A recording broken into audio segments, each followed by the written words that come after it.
All right, so when you're ready for day two, you're going to want to like even up the top. Okay, so you see how uneven that top is?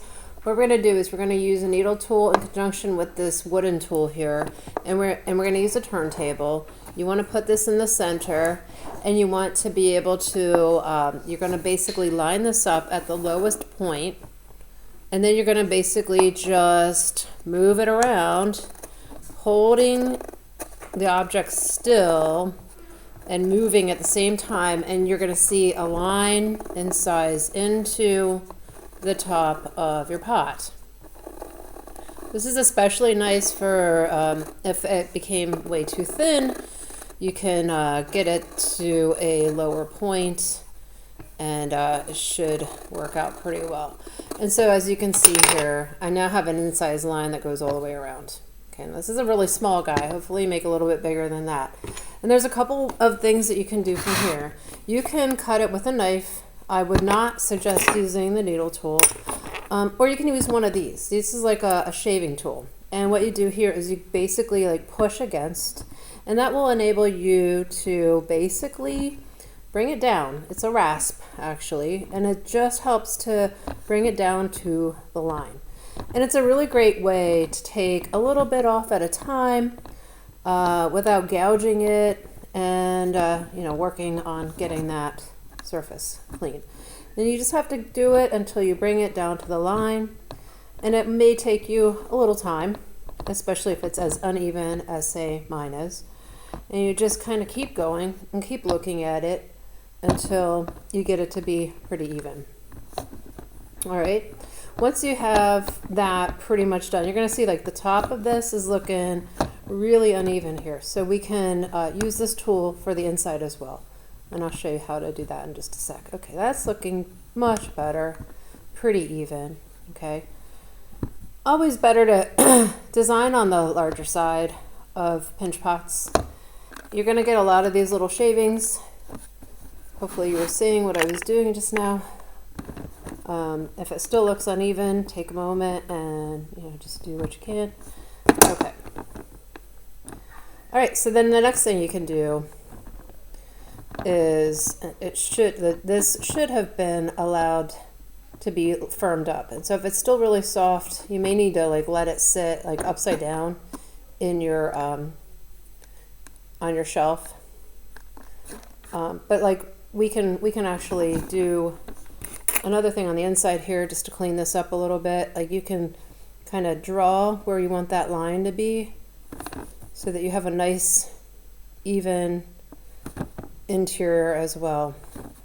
Okay, so we're just going to do that. You can actually continue to use this tool just by pushing down like that. It's kind of nice because it makes it a little more subtle, kind of knocks it down. It doesn't take too much out at once. Hopefully you're seeing that. You want to just kind of scrape it down like so. Okay, once you get it to a point like that, it's going to look kind of rough. The nicest way to finish this thing off is to use a little like credit card notcher. Okay, so this is my smallest notcher that I have. Like I'm working on cutting more of these. And what this will do is just enable you to really get that whole rim much cleaner, hopefully. More consistent. Because really that's what it's all about in terms of making this thing look more finished and nice and ready to decorate. So, in a nutshell, you use the rasp tool to bring it down, to make it even, and then you can use this tool to kind of go around it. And then the last thing you do is just obsess with your fingers and your sponge and your rib tool. Want to get all those shavings out of there. But that's what you want the top to look really nice and clean and consistent. And the only way to get that really trued up here is to use your rib tool for that. And that is a lot easier to do the second day after it's gotten a lot more firm, or the third day even after you've worked on it. And you just kind of keep going over it. You can go back and forth. You can try different rib tools and see how they feel. But that's basically what you do, and then kind of come back and just smooth it up. I would avoid using a sponge too much, but a sponge at the very end is a nice way to like smooth any leftover remaining pieces.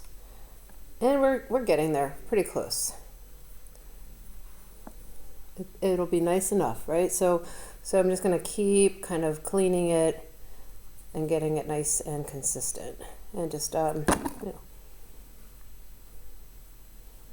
firmer it becomes, it actually does become easier to do this.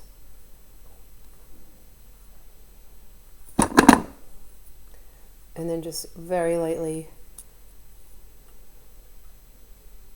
And then once you like use it, then very lightly kind of go over it until you get it.